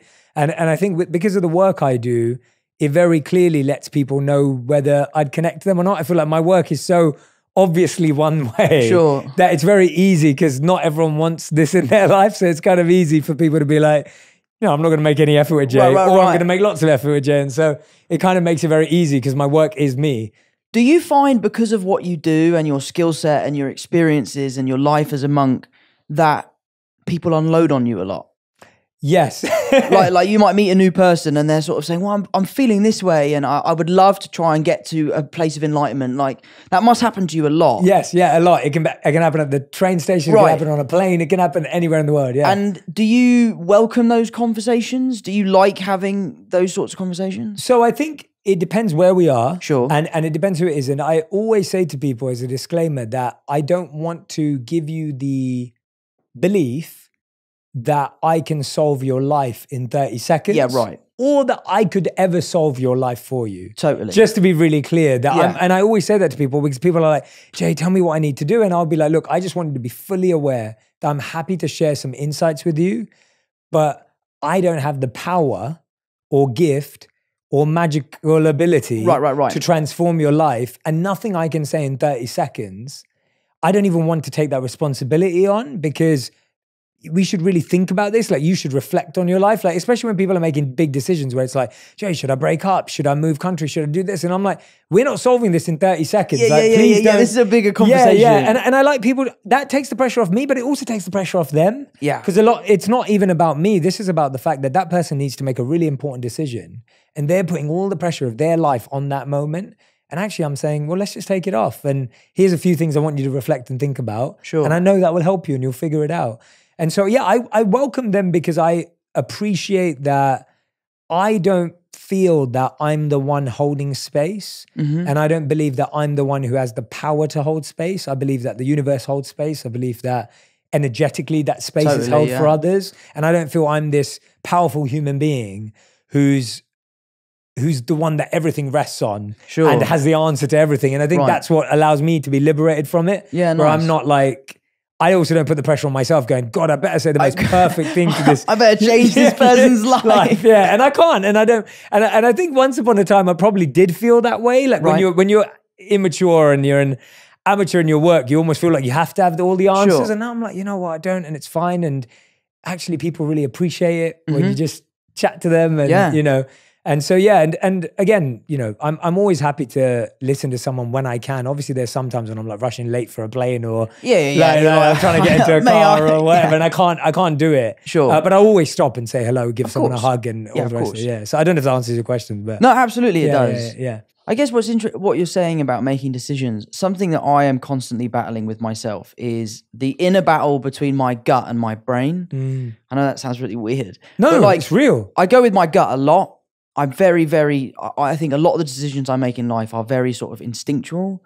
I don't like to be bombarded with evidence and facts and all that sort of stuff. I just like to feel a certain way about how I would like something to sort of transpire. It can be taking a film, accepting a script, doing a business deal, buying a house. Like, it's all sorts of different things.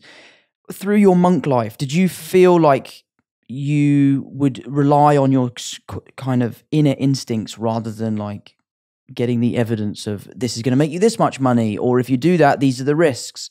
Where do you stand with that sort of thing? That was the most poorly worded question, but you know what I mean. No, mate. I think I think this has been such a conversation that is what a question sounds like in a conversation. And, and I think I've asked you fairly poorly worded questions today as well, but I think that's what real communication we're having is. A chat, rather than like, mate, I've got question one. Like, but no, I think I get what you're saying. And if I go on the wrong track, let me know. But living as a monk, you're trained to understand that everything exists in a certain mode.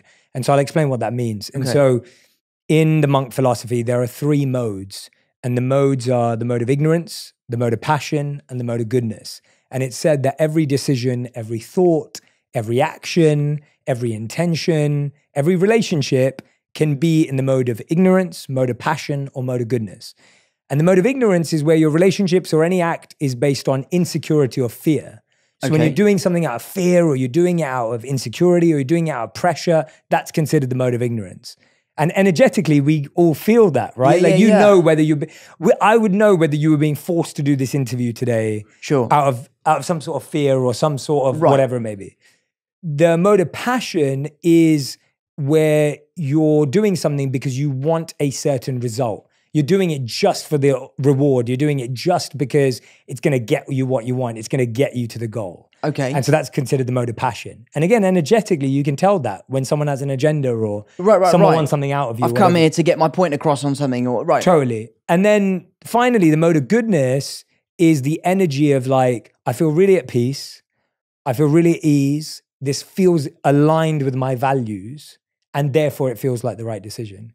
And so we were trained to sense energetically whether things felt like the mode of ignorance, mode of passion, or mode of goodness, which was a really helpful framework because sometimes things were really hard to just sense without knowing where it sat in terms of a characteristic. That's so interesting. And so that was really, really helpful at the time. And so I find that I'm the same as you, where I make decisions energetically. Yeah. But I think having moved into the real world again, I felt that I had to start getting used to understanding other elements. Kind of what you mentioned earlier, which I loved, which was like, I wish they had a class on life at school, because it's like you haven't paid your bill, and you know, there's football players not paying their taxes or whatever it may be, and like that may be for different reasons. But anyway, you get the point that there's some things that you just don't know. And so what I've started to do, and I've said this a few times, and that's where it's a little formula that I use. When I sit down with someone, whether it's business, whether it's relationships, whether it's work, even whether it's this, the first thing is always energy. That's my first gate that I want to get through. And if I don't feel energetically aligned with someone, then already there's no future here. Like, it's not going anywhere. Really? Wow. And then the next thing I look at is strategically, if it's business, so if it's personal, it's only energy. But if it's business, I look at, well, I like this person energetically. Do I think they're strategically aligned with where this has to go? Like, do I think they can actually implement this? Do I believe? Because a lot of people have great energy, but then they don't know how to implement anything. Yeah. And then finally, I look at, well, does the money align? Does the monetary value align with the energy and strategy? Sure. That's been my business version of what I learned as a monk. So what you're saying then, that is a combination of both. Correct. Allowing like your gut, your energy to kind of allow yourself to pursue further the opportunity. Yeah. And then you take a sort of mental look at it to be like, I'm accepting the opportunity from an emotional point of view. Now I need to see if it makes sort of logical sense. Correct. And if it doesn't, then we're going to stop there again. Right, yeah, right. Yeah, exactly. So I've found that more useful for me because I found that energetically I can get excited about a lot of stuff. Yeah, I'm the same. Yeah, Like, and I'm that kind of person. And again, I never want to block that. Sure. At the same time, I think we have to become more selective with our opportunities and know when to say no and know how to manage stuff. And that's at least helped me. Sure. So again, I'm not saying anyone has to live like that. I'm just, that's No, what's it's worked for interesting. me. Yeah. It's really interesting. I am very much like go off my gut. Yeah. I tell you what, my mum is an unbelievable judge of character. Wow. And I think she might have, without knowing what you're talking about, where she can pick up on people's energies. Yeah. Because we could meet a new person as a family. We've met this new person. 3 of us could love this new person and another 3 could not like this new person. And my mum will be like, no, no, don't like that person. And then within 6 months, all of us are like, do you remember that person that we were really good friends with for a little bit? She's really got a keen eye for people that we would get along with. Yeah, she's that's amazing like that. Mums are like that. Now that you say that, all my mates who let me down when I was a teenager, I bet my your mum could have pointed it out. Yeah, absolutely. Every time. And I was like, Mum, no, they're my best friend. I'm never going to leave them. They're like a brother to me. And then like 7 months later, the person stabbed you in the back. And then you're like, oh, Mum, like, you know. But the good thing about mums is they wouldn't judge you for it. Yeah, they don't. You know, they're like, look, I told you, but you have to make your own mistakes. Exactly. But it's interesting that you've been able to hold on to that. And I love that. Do you feel like, you were asking me about moving to LA, and I think, what have you felt? And there's a part of you that's obviously wanting to be back in Kingston, be back to who you are. Have you felt that there's been parts of yourself that have been challenged? I don't feel sitting with you today that, you know, I don't know you before, I don't know you after. I've only met you today, so I can't judge who you are or what you enjoy. All I can say is that when I'm sitting with you today, I feel like I'm sitting with an authentic individual and your energy comes across very easily. Thank you. Do you feel like you've had to hold on to that at times with opportunities, challenges, the industry, or is that all stuff that we kind of make up in our heads and it's actually just be yourself and you're fine? I really don't know the answer to that question. I've definitely walked away from a lot. And I think had I not walked away from certain situations, let's just put it at that, I would be a very different person today. I've been really good at keeping in touch with my friends, keeping my family close, listening to the lessons, not getting caught up in the Hollywood hype. Like, I really am a massive fan of making movies, but I really do not like Hollywood. It is not for me. The business really scares me. I understand that I'm a part of that business and I enjoy my kind of interactions with it. But that said, I am always looking for ways to kind of remove myself from it, to kind of just live as normal a life as possible. Today, doing this is a very rare thing for me to do. Like, in London, to come in and speak to someone about my life is something I would not typically do. But because I'm a fan of yours and I was keen to kind of hear what you had to say and chat to you today, I felt like this would be a safe space for me to do that. But yeah, I definitely think it has been an ongoing thought, which is don't lose yourself. I've seen so many people come before me and lose themselves. And I've had friends that I've grown up with that aren't friends of mine anymore because they've lost themselves to this business. And I just am really, really keen to focus on what makes me happy, which is my family, it's my friends, it's my carpentry, my golf, the charity that my mum runs. Like, that is the stuff that makes me really happy, and that's the stuff that I should protect. My relationship is the thing that I keep most sacred. I don't talk about it. I try my best to keep it as private as possible. We both feel very strongly that that is the healthiest way for us to move on as a couple. So I do try to keep as removed from it as possible. Like, you'll never see me at an award show that I don't have to be at. I'm never going to a red carpet event that I'm not in the film of, you know. I don't want the attention when I don't need it. I love the spotlight. I love the pressure that comes with it. Just watch that tennis documentary, Breaking Point. I haven't seen it yet. You got to see it. It's amazing. I never realized how brutal tennis was. I've always been a huge tennis lover. I am now absolutely in awe of what those athletes go through. But there's a quote from Billie Jean King that's on the stand at her stadium in New York that says, pressure is a privilege. And that is so true. Like, oh my God, feeling pressure on a daily basis in the capacity that we feel is such a privilege. I love feeling pressure. I feel like I thrive under pressure. The best golf I've ever played in my life is when there are cameras around and people are watching. I just think that that is a real amazing thing to be able to experience. So I enjoy it while I can, and then when it becomes a bit much, I kind of become a bit of a recluse and I disappear. I come back to Kingston, I play golf, I play tennis, I hang out with my friends and my family, do the pub quiz and all that sort of stuff. Yeah. So it is something I actively try to do. As I get older, it only gets easier. Yeah, you yeah, know? absolutely. Yeah, and I can relate to that, where in my small way, or in my world, where a lot of my friends think like I'm in LA, like always at events, always at parties. I'm not. I'm like in bed by 9:30 p.m. Right. And I only live there because it works for me in the world that I do and what I do, and Sure. and I enjoy living in LA. But I don't live there for Hollywood, and I think that's often the perception as well. Where everyone's like, "Oh, you're all Hollywood now," and I'm like, "Well, no, not really. Like I don't really go to all the events and gatherings and stuff unless I need to be there or I'm connected to a project." So I relate to that. What you mentioned a few things there, but if I had to ask you, as Tom, when do you feel most yourself? Like, when do you feel most connected, and what are you trying to reconnect to if you're like, well, I know what it is, but I'm still figuring it out again? I think when I feel most myself is to do with my relationships. I'm going to leave that and not talk about that. Absolutely. But I think the other thing, and this is such a stupid thing, but it's when I'm playing good golf. Like, there's something about how golf is the most humbling sport in the world. It doesn't matter who you are. It doesn't matter how much money you've got, how successful you are. Golf will batter you no matter who you are. And that's what I love about it. You know, it's such a leveling sport. I love going to a golf course and meeting new people that I've never played with before, playing around a golf. I struggle when I don't play badly. Like, I've got a bit of a temper, and like, you're supposed to have 14 clubs in your bag. I currently have 9, and you can probably guess why. But I just love being outside. I've always been an outdoorsy person. I love being on the golf course. I love my mates. They all love playing golf. There's just something about the challenge of shooting lower than your lowest score that really kind of takes my mind off of the work. The interesting thing about golf is that you could be having a terrible day. You could be really upset about something. And if you play really well, you completely forget about it. If you play really badly, you then are playing badly because of what's happening outside of golf.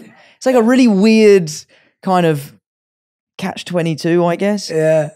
But I love it. I think when I'm playing good golf is when I feel most like myself. Yeah. Wow. That's a unique answer, but I get it. Yeah, it's weird. Yeah, I've only ever played golf like twice in my life. Right. And I totally get the point of how humbling it is horrendous. No matter how quickly you pick up other things in life, golf is not one of those things that you pick up that easily. Oh, mate, you can sign the biggest deal of your life and go out to play golf to celebrate, and it will ruin your day. Like, absolutely ruin your day. Don't go out to play golf to celebrate. No, ever. never go out to celebrate. No, crazy. No. Do you still play any sport? I love playing football when I'm back here. Okay, so that's nice. one of the things. My mates know that when I'm back in London, we're going to play a game Where of do football. you play? Well, we will just play on like a 7-a-side pitch or a 5-a-side pitch, like close to northwest London, which is where most of my mates are. So like Stanmore, Edgware, Watford, that's like where all my mates are. And so we'll just go rent a pitch, kick a ball about. I'm not any good anymore, but I still got the full kit and the socks. Yeah, and, love all it. that kind I of always stuff. look dressed to impress, bro. I've actually got Neymar's kit, like, from him. Oh, wow. So you best believe I'll show up to 5-a-side in his full kit. I love it. Is it signed by him too? Nah, it's not signed by him. No, That's just his kit. We went on a lad's holiday to Portugal recently to play golf, and at the resort we were staying at, the people were so nice. They said, let's have an England versus Portugal football match. There was like, I think there was 8 of us, and there was a bunch of Brits that were working at the resort, so they kind of joined our team, and we literally did England versus Portugal. It's a full-size pitch. We did 60 minutes, 30 minutes each way. I'm fit. I train every day. I absolutely love my fitness. I really, really am into it. By the end, I could not make 5 paces without my legs cramping up. They are so fit, these football players. It's unbelievable. And we won. And it's so funny how the first 10 minutes of the game was really friendly, soft fouls, sorry, mate, your free kick. And by the end, it was savage. It was really intense. Wow. At least you won, though. We won. I got an assist. Okay. It was actually a glorious assist as well, actually. I pinged the ball over the top. My brother made a run, and it bounced, and he managed to get his foot to it, and he chipped the keeper and scored. Wow. It was... But there's no footage. There's no footage. No proof. No proof. No proof. I sometimes think when the whole no proof thing, like, we had the craziest experience of my life the other day. I'll tell you about it. Because our lives are so crazy, like, why would I lie? But the other day, we went swimming with killer whales in Mexico. I said the other day, it was last year. And it was one of the most humbling experiences of my life. There's no proof of it. There's no evidence because it was so off the cuff. We weren't planning on doing it. So most people I tell are like, you definitely didn't do that. But we were in Mexico and we were on a boat and we just so happened to see this pod of orca. Jack, my security guard, thought it'd be a good idea to jump in. He jumped straight in, flippers on, goggles on, and we were driving to keep up with the whales because they were kind of following our boat. So by the time Jack had jumped in, he was like this. He was like 100 meters away and you could see him and the whales were like swimming around him. So I'm starting to freak out because he's a good friend of mine. And he's your security guy. And he's my security. I'm like, Jack, we got to get back to the hotel, bro. So I said to the guy, like, excuse me, sir, can you turn around and go and get my friend? Because we now can't see him anymore. Like, he's gone. God.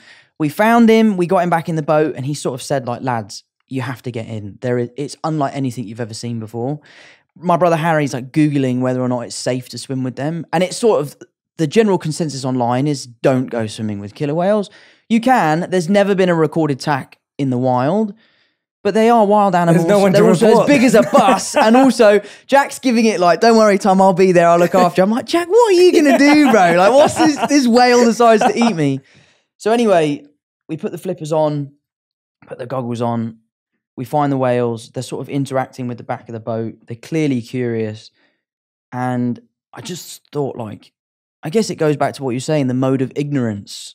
I just was like, I'm going to try it and see what happens. I jumped in. My brother jumped in, Jack jumped in. We kind of came together. We're 30 miles out of the coast, so it's literally like dark blue water, nothing below us. And to my relief, the whales had gone. We couldn't see them.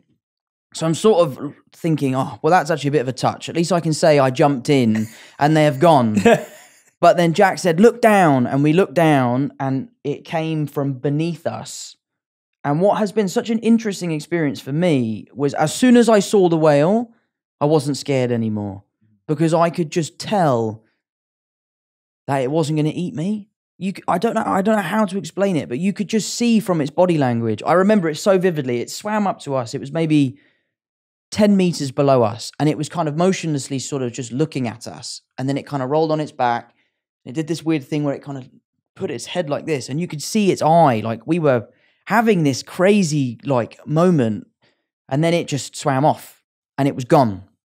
And then for 3 hours afterwards, I couldn't speak. I had the biggest adrenaline dump. I just basically was asleep. But it was such an amazing experience to sort of meet the apex predator of the world and it kind of look at you and just swim away. Most people don't believe me because I believe you. There's no evidence, but it was, I think about it now. And then, do you know what's so funny as well? I see these, like our planet, there's more footage of orcas hunting and another way in which they hunt. There is no way I would do that again. There's no way I'd get in there again. But yeah, That's it was amazing. Hearing you explain it is like, you're so present. Yeah. Like you can tell that you were so present in that moment. Like you stop thinking about like, oh, well, you know, if I tell this afterwards, that no one's gonna believe me or whatever it is. You're just like, wait a minute. Yeah. You know, nature makes you present like that. And that's what I love about nature is it's completely unbiased as well. Yeah. Like if that whale wanted to have a snack, then, you know, it's not looking at you going, oh no, but that's a famous person. I've got to leave him alone. Or it just, you are at one with Mother Nature. Yeah. We're in the middle of the ocean. There's nothing we could do. And we just were able to enjoy, somewhat maybe like being in the cave, like you were saying. It was just about us and this whale. My brother and I were holding hands. But then as soon as it presented itself to us, any stress just dissipated. Yeah. And it was just this unbelievable experience. And it was so leveling. It was so humbling that it makes me feel like I can take on certain things. So it was, honestly, even thinking about the experience now, my heart is racing. Yeah, I can imagine. Yeah, it was wild. Yeah, it was a cool experience. That's unbelievable. That's an incredible experience. And it is different from the cave though, because I do think it's different when you're with another living being. Sure. And so that's what I found. Like my closest experience to what you're talking about is I went trekking looking for mountain gorilla in Rwanda last year. Oh, that's Have you been? Top of my list. I would love to do that. Okay, yeah, we should do it. I would do that again any day because it was unbelievable. So you're not, again, these gorillas are not like in a park or something. No. They're mountain gorilla. They're in their world. And you go and look for them and there's no tagging devices or any tech. There's people who have watched the gorilla for so many years that they know where their droppings are, they know where families hang out, they know what their routines are. So depending on what time you're going out, there's someone who's just around them who's calling their friend, calling your guide, saying, "Walk this way." This is walk where you that. got to go. Exactly. Right. Just to make it very, very clear that the gorilla is being treated very well. So you're literally looking around, and you could be on the lookout for them for like 2 to 6 hours. Wow. You may not find them. You're just hiking. See, I love that. That you might not find them. Yeah, you might not find them. So we found them in 2 hours. One group that we heard about, because you go in smaller groups of like 10. The other group that we were friends with, they took 8 hours to find gorillas, but they saw them too. And when I went, I was kind of like, oh, we're going to see one gorilla or whatever. Like, they're going to be far away. Like, I was a bit skeptical because I didn't know how it was going to be. And it was incredible because we looked around for 2 hours, and I'll show you the video afterwards, but we just saw them like hanging out, kind of like how I'm looking at everyone here, just hanging out still.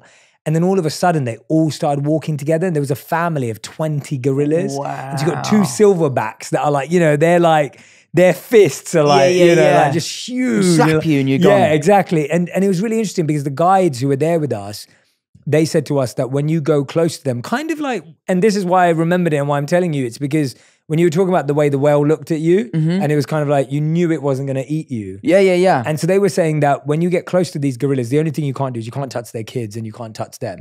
Yeah. And so you can't drop something near their kids and then try get it back because they'll think you're trying to harm their kids. Totally. But what they recommended was, they said you had to make this sound when you see them, and this sound means we come in peace. And so the sound was, so that's you have to make that sound. And I was like, all right, this is some Disneyland stuff. Yeah. That sounds like nonsense. I was like, yeah, I'm not believing this stuff. Like, whatever. Like, I was like, all right, I'm going to play around with it. Yeah. And so I'm walking around. So we go to the gorilla and we get close to them, and I made that sound because we were told, they were like, make that sound. And then the gorilla did it back. And it was just unbelievable. And then there was this one moment where we were walking and we were literally surrounded by gorilla. Now I was getting it. And that's when I was like a bit scared because they were like all around us. And like literally if they ran at you, like I'm done. Yeah, like, it's nothing you can do. Nothing you can do. And so they're walking around us, and this massive silverback came up. So my business manager was with me as well. And so he's there. He's like my godfather in LA. Like he takes care of me. Love it. Very close to him. And so this big gorilla that walks behind him, and I'm looking at him going, oh man, like he stopped, and we're all looking at him because he's got this massive silverback behind him, and we're all like, how do we tell him to move? And the guy's like, just be still, like just be really present, like you can't freak out. And the gorilla just went wow, behind him, amazing. and he moved out the way and just walked past. Wow. And it was that same presence that you're feeling that I felt with them. And that's what I mean, being with another living being is spectacular. So do you think that level of ease comes from the helpless nature of being in the presence of an animal that could do to you whatever they want to? Like, I think part of the reason why I felt so calm when the whale had come up was because there was nothing we could do should it go sideways. Yeah. And I think finding that kind of inner peace of like, I've made my mind, this is the choices I've made, I'm here now, there's nothing I can do. It's almost like you should make peace with your choices, I guess. Yeah. I don't know. No. I think you've actually taken it somewhere really beautiful, mate. I think for me as well, it's humility. Yeah, that's what. And like when you meet someone new, rarely are we humble. Sure. We often feel the pressure to be like, well, look at who I am, or right. or we're trying to create, even if it's not out of ego, there's a certain sense of like wanting to gain people's like and respect. Yeah, and you want to impress people. No matter what I do, this whale or gorilla is not going to like or respect me. Sure. So I better just be humble about it, Yeah. and at peace, as you said. And it levels you. And it levels you, and it allows that human being, that being also, of course, it's not, of course, we're not recommending that you just go into these places. I wouldn't. Yeah, but the idea being that I do think there's something magical about nature where humility is kind of nature's way. Mm-hmm. And it is that what you're saying, that when you're at peace with your choices and you're at peace with, here we are, here I am, I can't do anything, and guess what? It's okay. Right, that's what I'm saying. Yeah. It's somewhat sort of like, I've made a decision. If the decision is a mistake, you got to live with it because you made it. I guess. I want to talk about sports because I was thinking, so I play a lot of tennis, play a lot of football. Love it. Play a lot of pickleball now. You play a lot of pickleball, because okay. that's become a thing Big in LA thing, yeah. But I'm massively more into paddle. I don't know if you've ever... I love paddle I tennis. bro. love paddle. Paddle tennis is so so I want fun. that to blow up in Yeah. the US, but it's not going to. So when I went to Dubai and I went to Miami and I went to Madrid, because it's big in Spain, Mate, are they playing it here? yeah. My local tennis club has got 2 courts. No and way. you can't book them. They're so sold out. All right. Honestly, paddle tennis, I love tennis. Yeah. I think tennis is one of the best sports in the world. Yeah. And I think that, they are the highest performing athletes, in the world. But it's really hard, Yeah, tennis. yeah. Like, I find, unless I'm playing with someone who's much better than me, I don't play well. Yeah. Like, I need to be chasing someone. Yeah. Paddle tennis is so social. It's easy to have great rallies. You still get the satisfaction of really smacking a ball, because Yeah. pickle it's all about placement and trying to kind of one up your opponent. Whereas Whereas, playing at the kitchen and just yeah, doing exactly. the dink. Yeah. Why is it called a kitchen? I have no idea, and so I play pickle like paddle, Right. Because I'm like, no, I'm It's gonna play- nonsense. Yeah. Like, why? I do like pickle, but paddle tennis, Paddle's mate. amazing. Next time, yeah. Paddle's one of my favorite. I was in Dubai with a client for work for months, a couple of years back. I played it every day for 3 months. It's great And exercise. it was just, it's the best workout, the most fun. Like, Yeah. time just flew, is amazing. But I was bringing it back to sports because I was saying, you personally tried to recruit Mbappe for Tottenham. I did, yeah. And I just thought that was amazing, because I was like, I've never seen this ever happen before, where, someone's using their clout in the right way. Listen, I saw him. I'm a mad Tottenham fan, and I just thought, now's my chance. And he said no. The deal didn't go through. No signing bonus for myself.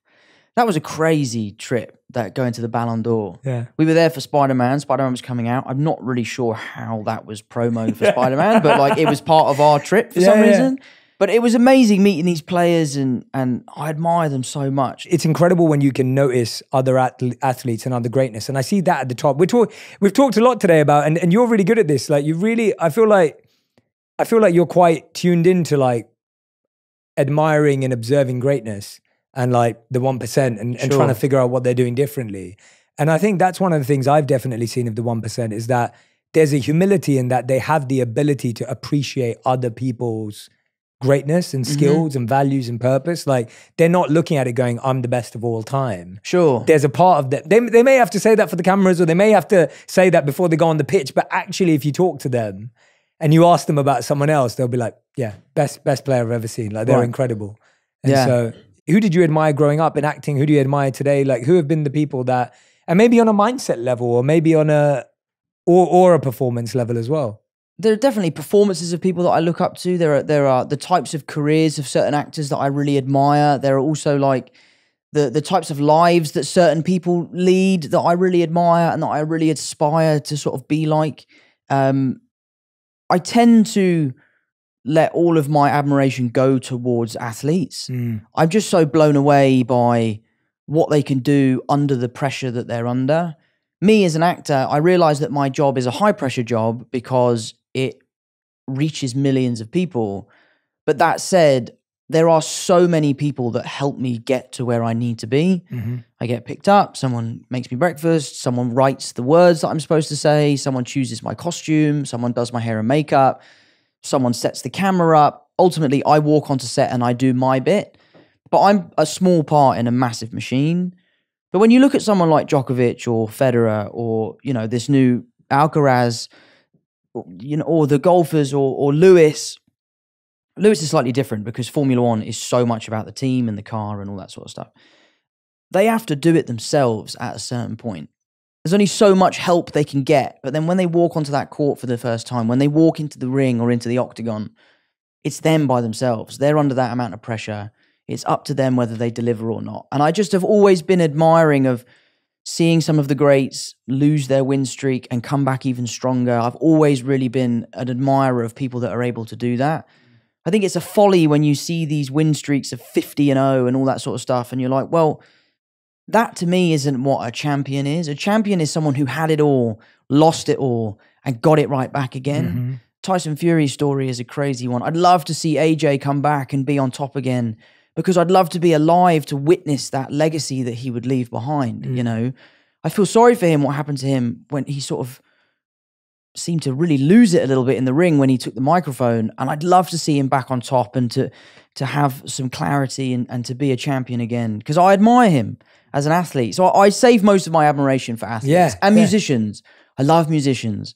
I see someone like Ed Sheeran, have 80,000 people in the palm of his hand. I think comedians are equally as talented. The ability that they can just go on stage and make people laugh, that is terrifying.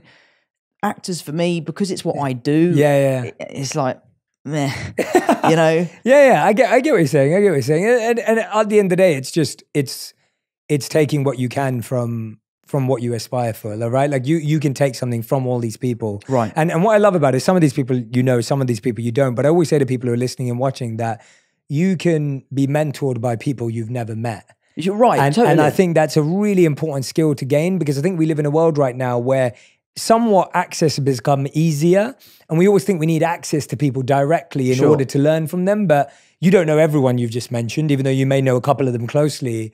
And same with me, like I was really fortunate, you know, growing up as a teenager, I got introduced to like Martin Luther King's work and Malcolm X's work, and I was reading crazy stuff at that age, but it had a massive impact on my mindset.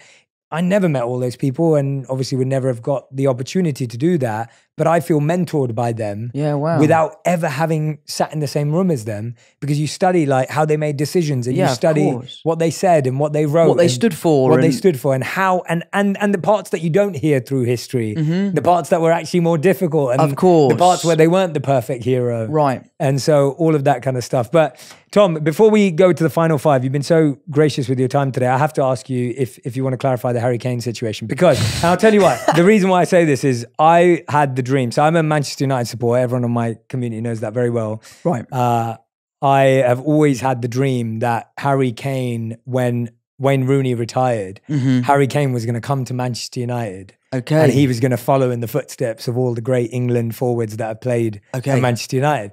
That didn't happen. No, I'm still holding on to that dream.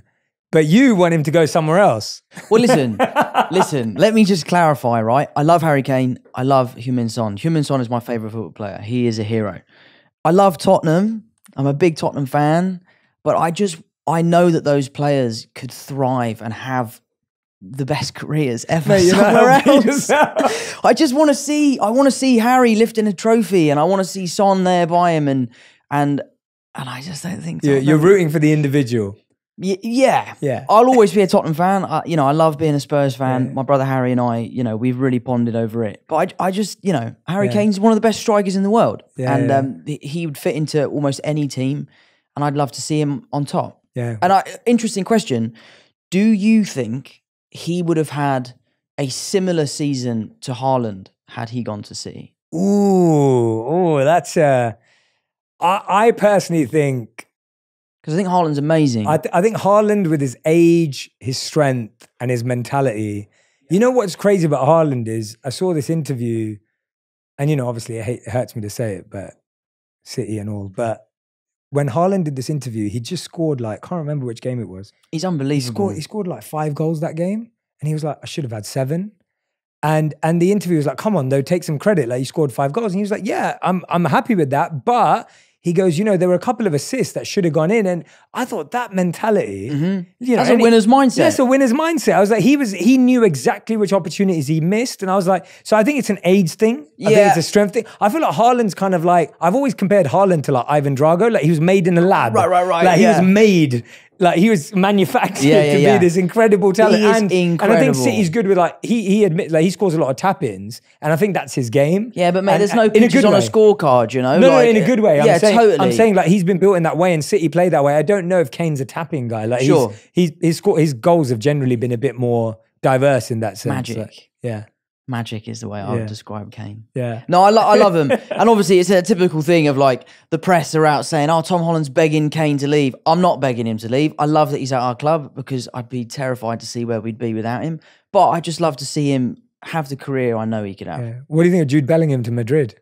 I think that's a great move. Yeah. I love that. You just want everyone to I love that. And what's interesting is that all of my friends in Spain are from Barcelona. I have one friend from Madrid. I've always been a big Barca supporter, because I used to go to Barcelona all the time as a kid. I had a few weekends where I'd say to my mum and dad, I'm going to my friend's house, and I would go to Barcelona. How did you pull that off, mate? Just sneaky, bro. If I told my Indian parents that, I was like, they know the dial tone straight away. And mate, I got caught. My mum called me up and was like, "Where are you?" I was trying to say I was at my friend's house. She said, "No, you're not, because I'm here." And I was in La Ramblas in Barcelona. But I just love players. I think Jude Bellingham's amazing, and you know, I just love to see what he could do there. Yeah, I think totally. it's the thing for me is I love legacy. I love seeing what players can do. I'm less about the teams. That's what I love about tennis or golf. You know, it's not about the team. It's about the player. So I would just love to see what he could do there. And, you know, I'm sure one day we'll see England raise a trophy. We've got such a great young team and I admire them all. But yeah, I think it's a great move for him. And he's only 19 or something like that. It's insane. Yeah, he's 19. I mean, that's wild. It's incredible. He's a year older than my brother Paddy. That's mental. Mate, you've been amazing today. Honestly, this has been some of the most fun I've had in a long time. Yeah, so me too. Thank you. I appreciate it. I want to ask. We ask everyone the final 5, and so these are the fast 5 questions. Okay. Which means answers have to be 1 word to 1 sentence maximum. Okay. No more than that. Done. Okay. And you don't have to write or spell them out. So no problems. That'd be a long, so segment. None of that. All right. So Tom Holland, these are your final 5. Question 1: what is the best advice you've ever received? To turn your nerves into excitement. I like that. We've never had that on the show. I love that. All right. Second question: what is the worst advice you've ever received? Move to LA, get a marijuana license, and buy a hot tub. Who told you that? Mark Wahlberg. That's brilliant. No, he told me that on a chat show, so I don't know if that was legit advice, but I didn't take his advice. Okay, good. Yeah. Well, who would you have been if you took that advice? Who knows? Yeah, who knows? All right, question number 3. What's the first thing you do every morning and the last thing you do every night? Make my bed. It's the first thing I do. And the last thing I do before I go to bed, admittedly, is I check my emails, which I shouldn't do.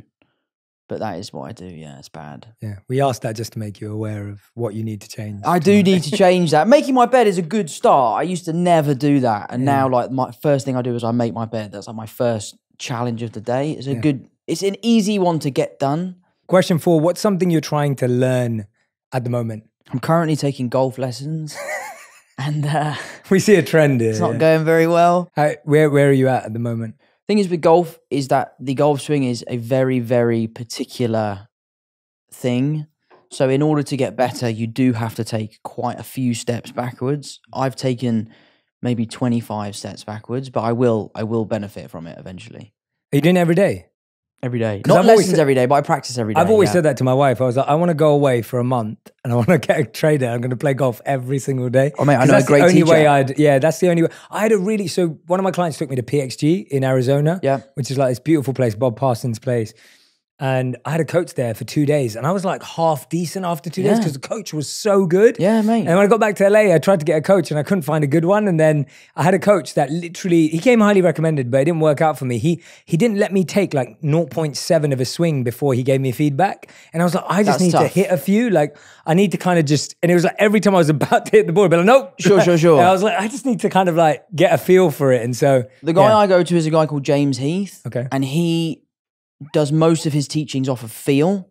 So it's not about numbers, it's not about results, it's more about how do you feel. He calls it the feels. So like I'm working on twisting my hips more in my backswing and he will say to me, how does that make you feel? Like physically, where do you feel the stretch? Where do you feel the pain? Where do you feel the pinch? Great question. That's what I need you to feel.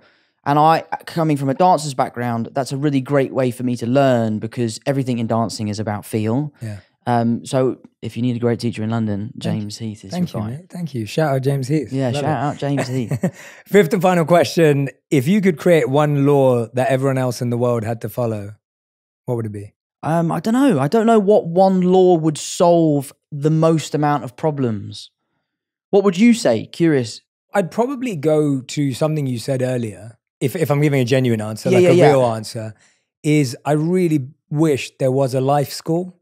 Oh, mate. Like, I that would be it because I'm not saying that would solve all the problems in the world. No. But it would set people up. And when I say life school, I mean emotional mastery. I mean 100%. ego mastery. I mean the ability to be kind and empathetic and vulnerable and compassionate and create safe spaces. I think a life school that taught you how to be non-judgmental and non-critical of others without understanding them. I think that's what I mean by life school. So not just the like paying taxes and bills and stuff, but the life school of like, well, what if we didn't have to live in a world where we just said everything we wanted to and did everything 100%. we wanted to and got away with it, and you know. But I think the life lesson for me should be basic health and CPR and basic first aid training. It should be, like you said, creating an environment at school where young people feel more comfortable talking about themselves, what they're going through, you know, things that might be happening at home or things that are happening at school. Like,